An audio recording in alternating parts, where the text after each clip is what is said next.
So the New Orleans Saints have hired Brandon Staley as their defensive coordinator. And while I applaud the change in scheme, defensive scheme that's incoming, I'm not entirely sure they got their guy, but did they get the right guy? I'm Tim. Let's talk Saints. I applaud seriously that the Saints have seemed to be making an effort to recognize that the defensive side of NFL football has kind of evolved and changed out of the base 4-3 heavy man style that the Saints have wanted to run and kept building their defense towards. So Brandon Staley is as a 3-4 guy in a we know his resume and it's heavy Vic Fangio early in his career as an outside linebacker coach under Fangio, both Chicago and Denver, which he showed a lot of promise, and he's one of those guys we're talking about now doing this hiring process we have with the Saints, these young coaches who are considered future stars. Well, he was that back 2016, 17, 18, 19. Rams hire him in 2020. One hell of a defense. Some people's take, including mine, was, man, the defense was great before he showed up. It needs to factor into that and heavily weighs my opinion of him. But to be fair, has been pointed out by others, and we've seen examples of this over the years for the Saints on both sides of the ball, that you'll have coaches come in with a team with a lot of talent and screw it up. At least he didn't do that. My pause is when he became head coach of the Chargers, and this is so he only had 1 year of experience. Shows up with the Chargers. We found out he may be a great coordinator. We're not sure just based off of 1 year, but it was a great year. But he wasn't a very good head coach. During that time there, whether he directly ran the defense or heavily influenced it, but one way or the other as the coordinator, as the head coach and defensive guy, his influence was heavy on it. First 2 years, Ronaldo Hill was his defensive coordinator. They moved on for him. Derek Ainsley did it the last year. But during that time, that 3-year time, there's a lot of stuff somewhat off the field if you go back and want to go through it, especially the way the press and the fans perceived him. Sound familiar? Caused a lot of problems. Likely some stuff in the locker room, but I don't know that for sure. But read a little bit. Again, sounds familiar, whether it's true or not. But the real issue people had was his game management, the way they operated during games. It just wasn't what a head coach should do and should be allowed to happen on his field. Again, sound familiar? But during that time, his defense kind of the Chargers defense was not bad. It definitely wasn't with the Rams that he had in 2020, but it wasn't awful until it started becoming awful towards the end. Again, sound familiar? So I am of one of the people. I do not want to directly associate him with the former head coach whose name I'm just tired of talking about. But people are pointing out there's just a lot of similarities there, and it's scary. We'll see how it turns out, and that's just the point we're at right now. But I'm wary, leery, whatever you want to call it. Going, did we hire the right guy? The flip side of that, and I keep looking at it, we narrowed it down to Durante Jones and Christian Parker, and I'm looking at those two going, of the three available, maybe he's the only one with actual DC experience, 1 full year, and then the 3 in San Diego, more or less. I'm sorry, LA, wherever the hell the Chargers were during that time. But Durante Jones has years of experience, probably as much as Parker and Staley combined in the NFL. And then Parker's one of those hotshot guys working directly under Fangio the last couple of years that everybody's like, this guy's going to be a star. So was it experience at the defensive coordinator position versus experience overall in the NFL for decade and a half, nearly 2 decades in Jones? or the guy with the least experience, but possibly the best of the bunch, but you're taking a chance if you hire him. I don't really know how this works out in the greater scheme of things, but we'll wait and see. So I'm excited about that change, and we're going to talk about it a little more in a minute. The scheme, because I mean, we heard the phrase coming from just all over the staff, both in the front office and the coaching staff for years. You know, we're a man team. We're a man team. Well, the NFL's offenses have basically got to the point where more times than not, eventually they'll destroy the we're technique based 4-3 man heavy teams. If you're really, really good on your defensive line and in your secondary, especially, you can get away with it. And I don't mean get away with it. You can play it and you can play it really well. We did that for years. But what happened was our secondary has not been as good as it was in the past. And our defensive line, not as good as it has been in the past. And a lot of the players involved over the 11 on that side of the field just gotten older. And we never replaced the talent level that we needed to keep up with the scheme. Changes are incoming. I think it's the right move. I'm I'm I'm just hoping it's the right guy, but I'm not entirely sure, and I'm just gonna have to play the wait and see game with everyone else on this. Very basically, the scheme change going like we've seen in New Orleans for really since Rob Ryan left. Basically a base 4-3. We used to be a little more multi-front. The last few years we haven't been. It's been straightforward 4-3. A lot of man behind it. The NFL, by and large, has moved to more multiple fronts with zone heavy behind it. 3-4 scheme that Staley has run in his combined 4 years between the Rams and the Chargers basically is a 3-4. Leans heavily on cover 2 and cover 4, but uses some cover 6. We'll talk about that in a minute.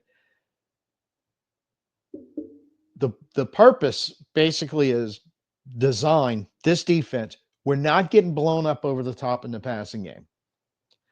We're going to have as many people as long as possible facing the offense. We are going to, in a way, concede shorter passes. That's the weakness of this defense, where you can really open up the passing game, short, intermediate routes. And if you got guys that can catch the ball in space and create yards after the catch, we talked about this an awful lot in what Clint Kubiak was trying to do last year. It can make the defense vulnerable in the way that the defense is designed to rally or to combat that is everybody has to rally to the ball and you can't miss tackles. You got to get bodies to whoever that pass catcher is, or if it's in the running game, if somebody breaks through in the running game, many bodies in the areas you can, and somebody's got to get him on the ground. When you get to the coverage side of it, cover 2, cover 4, real similar. Cover 2 is you got two highs. They're both two high safety coverages. Cover 2, two high safeties. You're only using the two safeties on the back end. Everybody else is underneath.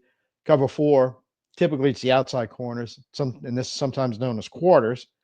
Are going to go back with the two safeties. Now you're basically a 4 high safety look from sideline to sideline with the corners on the outside, safeties on the inside. Cover 6, which he uses and Vic Fangio uses, is a combo zone where on one side of the field, you've got part of your secondary play in cover 2, and on the other side, they're basically playing cover 4. As I read in the description somewhere, it's basically cut the field in half, and you're using maybe 3 guys to play cover 2 and 4 or 5 guys to play cover 4 on the other side. The design there is to combat when an offense is trying to overload one side of the field. Well, we're going to move our defense more to that side of the field. We're going to leave a couple of guys to deal with this one receiver on the backside. Now, what I couldn't find he uses that I know Vic Fangio used somewhat in Philly is which is a kind of a hybrid where sometimes he may have the secondary in zone and playing man underneath. So you could see a cover two, but instead of your linebackers and your corners playing zone underneath, they're actually playing man. Those combo coverages kind of come in the mix. I didn't really see where Staley was known for that, but who knows? Especially when you look at the base scheme, a couple things you need to understand. You talk about like defensive lineman is the easiest way to point this out. Um, well, you got defensive ends, you got defensive tackles, and if you line up somebody in the zero technique, he's basically a nose tackle or a nose guard. Quick refresher. On the offensive side, the gap between center and guard is known as the A gap. Between the guard and tackle, the B gap. Outside the tackle, C gap. The defense lines up. Head up on the center is called zero technique. If you're in the A gap, one technique. Head up on the guard, three technique. B gap, four. I'm sorry, three. Four is head up on the tackle. Five is outside the tackle. You're going to use in a 3-4, and especially the way Fangio and Staley use it with multiple fronts, you're going to have guys lining up in multiple techniques to either play head up on the offensive lineman or get in a gap. You didn't see a whole lot of that if you're thinking back on the Saints the last few years. It wasn't like we were based the whole time, but you're not going to see it as much as you're going to see it in a defense like this. So what that basically means is you almost have to think of anyone playing between the 0 and the 3 as a defensive interior lineman, regardless of what he's listed on the program or on the depth chart. Fours and fives are a little is pretty much a defensive edge. And a lot of times if you go into draft analysis online or whatever, or sometimes even the guys on TV will mention defensive interior, defensive edge, because it's just easier to kind of combine the guys that are doing multiple things. And that's the key to these defenses. They're relying on guys to do multiple things. They're relying on it on the defensive line. They're relying on it in the defensive backfield. And typically they'll refer to linebackers as off the ball linebackers in the mid level because, the term used to be middle linebacker or outside linebacker. Sometimes those outside linebackers are more edge players because they're on the line of scrimmage in the 4 and 5 technique. Sometimes those linebackers that you would consider a middle, think back to how Philly used Zach Bond this year, primarily was in the middle, but all of a sudden he could show up on that edge and act just like a defensive edge rusher. Same thing going on in the backfield where safeties and corners primarily are safeties and corners, but when you start using the different type of coverages they use, their job role can change. And it can change from pre-snap to post-snap, depending on what the defense called, what the offense is trying to do against it. It's a complex scheme, but it is designed at every level in the offense, multiple fronts where they'll show three, and then the two edge guys, off the ball, outside linebackers, whatever you want to call them, that weren't on the line of scrimmage, they're suddenly coming. I sat in the dome week 3 and multiple times saw pre-snap. I'm looking at the old back from the 50s and 60s 52 defense with 2 ends, 2 tackles, a nose guard, and only 2 linebackers in the middle. Pre-snap, post-snap, it changes. And it's not always changing the same way. The edge guys go outside to play in space. It's a 3-man rush. Another time you saw a very similar look. One edge goes, one goes, drops off, and is playing in space on the coverage end. It's even 4 going. Sometimes they all went 5 look. Designed to mess with the quarterback, can mess with the offensive line as much as possible. When you're doing that on the back end with the secondaries, the different types of coverages, you're messing with everybody at that point. It's kind of the idea. And there's a phrase that used to be used talking about quarterbacks reading coverages corners lie, safeties tell the truth, which meant, well, cornerbacks, teams would use cornerbacks to try to disguise their coverages, but the safeties pretty much didn't move a lot, not very far. So it wasn't schemes like this are designed for everybody to lie, basically. All 11 of their defenders at some point is going to lie to the offense about what the intentions are pre-snap versus post-snap, which in a nutshell makes this a very complex defense, but one that has been very effective in the NFL with the right coaching and personnel. As of right now, Sunday morning, I kept waiting to make this video, hoping to hear something about who potential assistant coaches were going to be, and it's crickets. I really haven't heard anything meaningful anywhere. Nobody talking about it on Twitter. Nobody, any of the Saints normal beat writers putting anything out there that I've seen at this point. And when you look at the personnel, where personnel built, our team built with personnel to play 4-3 man. We're going 3-4 zone.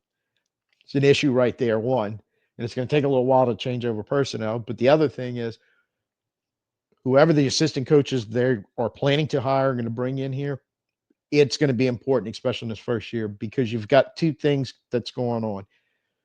You got to put yourself in the position of personnel that you can change over from. That's just like they're not built to play in this scheme, and it's going to be really hard to get them on the field and get them productive versus guys that can. We just need the communication skills to get them to understand what their role is, but they have the ability. Again, think Zach Bowen going from what he was doing in New Orleans or being asked to do to what Vic Fangio was asking him to do in the year that he had this year. Finding those roles and go, you know what? There's a hidden gem. There's a Zach Bowen sitting on this team right now. We just need to move him and make sure he understands what's going on so he can play in the scheme.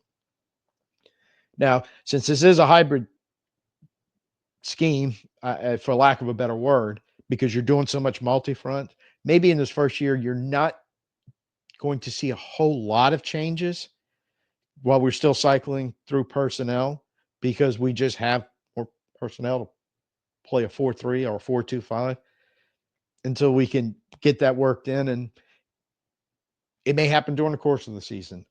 I don't really know. This is another one of those we're just going to have to wait and see. But it's definitely going to bring in some personnel changes and some coaching that's going to have to work with this. And the reason why I say this, and we'll go into detail a little bit, but in this particular draft coming up, one of the things that as of right now, and we're going to talk about this a little more when we talk about the combine, that if they show up at the combine and with the speed, agility, strength scores, all that other measurables that nobody has any idea right now because they haven't been measured in it, tick the boxes that the NFL wants to tick. This draft is going to have throughout defensive interior players who can play multiple techniques, 0, 1, 2, 3. A couple of them in the first round are claiming to play 0 through 4, and in one case 0 through 5, which I find hard to believe, but who knows? You are going to have a slew of guys who can get after the quarterback from that defensive edge, especially in the 5 technique, especially wide of that tackle. Those guys that are explosive, pass first, go get the quarterback, disruptors. I've said this before in a recent week, say it again, they're all over the NFL. We don't really have any. Or if we do, we never tried to use them that way because you never really saw it. And if we do have some, then it makes that transition to the 3-4 a lot easier. If you can, I don't know who they would be, but maybe they're in there somewhere. They flip out there. They've now become a true defensive edge that can get after the quarterback and get him on the ground. This defense requires that. This is a draft where you can dip in and grab some of that, and not necessarily in the first round. It's going to be deep, even if you're going to take role players later on in the draft, because you might end up with one of those bendy, as they call them, explosive pass rushers in the 5 technique, and that's all he can do. You maybe drafted him in day 3, but just going, if we can ever get him into long down and distance where we can put him on the field, we know somebody's going to be on the quarterback like that. So I applaud the idea of the scheme change. I really, really do. I think we can get there. If Staley's the right guy, the front office and the coaching staff, and again, this is dependent on the assistants we hire, not only can communicate between each other and the coaches communicate with the players, where you can build this 3-4 defense. Maybe you can get a basis this year and a strong start and be done by 2026. Because whenever we're talking about the changes going on, my goal is to have it done by 2026, preferably. It's going to be a tough ask, but I think it's doable because I think in this draft, you can grab enough guys that are going to help you start the foundation to build around at least for a couple of years. And hopefully with number 9 and or number 40, you're going to get guys that you can do it multiple years, multiple contracts. They're going to be around for a while. If you can do that, then you can see this change hopefully happening quick enough to where it's going to help us win games. It's going to help us make the playoffs. This Thursday, the combine opens in Indianapolis, February 23rd. First day, right off the bat, we were just talking about some areas where we're going to need some help. It's punters and kickers, but it's also the defensive line and the linebackers. And some of the guys listed as linebackers, this is like where I'm like, for a second, you got to kind of step out of the depth chart roster mindset of naming position. But some of these guys who are being listed as linebackers, what they really are, outside linebacker, basically defensive edge pass rushers. So I think 9 in 40, like I said, 1 or 2 of these really good guys may be in the mix. Whether you're talking on the defensive interior line in the the 0 through 3 techniques, basically, or you're going to get some 4 and 5 guys. If you could grab one of each that can come in and play right away and be productive and effective and hopefully explosive in doing so, you're going to go a long way to fixing things. That's my interest in the combine, specifically Thursday, because defensive linemen, linebackers, and Sunday, the offensive line. One caveat is most of their measurements are being done the day that they're on the field. So Thursday and then Sunday for the offensive lineman. But for some reason, the bench press is listed as the next day. So we won't really have their strength scores the day that they're on the field, and everybody's going to be talking about them. So to me, the combine importance this year is find some help on both lines of scrimmage. And guys that are going to be around for more than just their rookie contract, and guys that hopefully you can get on the field. 2025 be nice, but no later than 2026. You're pointing at some of these draft picks going, they've got starting spots. That's where this team is going to be able to kind of get better faster than anticipated, is if you can get back to doing what the Saints used to do really, really well, which is draft really, really well. You find some starters, you find some hidden gems, and you find some guys that, at some point in the season suddenly show up on the field and you're like, holy crap, where's this guy been? And you find out, well, he was always in the plans. He just took a little time to develop, but he's here coming down the stretch run contributing. Hadn't seen much of that lately. We need to start seeing that. This combine is so important for the Saints' future. It's not even funny. And everybody, front office, coaching staff, everyone has to get this right. That's what we got for you today. Is basically, it is Brandon Staley. It's kind of Brandon Staley and Kellen Moore. Well, let me flip that around since Kellen Moore's the head coach. It's Kellen Moore and Brandon Staley's world right now as far as what's going on with the Saints. Things are getting close to crunch time about everything that needs to be done. Combine, free agency, getting the salary cap, all that other stuff that we've been talking a little bit about lately. So this is when I think things going to heat up a little bit, and we're going to find out a lot about our coaching staff and about our hires, and hopefully it's through this process, it's just going to be reinforcement of feeling better on both these guys and the assistant coaches they hire. So pretty much the rest of the week, we'll probably be talking rookies and combine, but who knows? And hopefully by Monday, we find out who the defensive assistants are, because we kind of really need them there for the combine that starts on Thursday. So hopefully that'll all come together. And we can start getting a general idea of more of what this is going to look like and how it's going to shape out.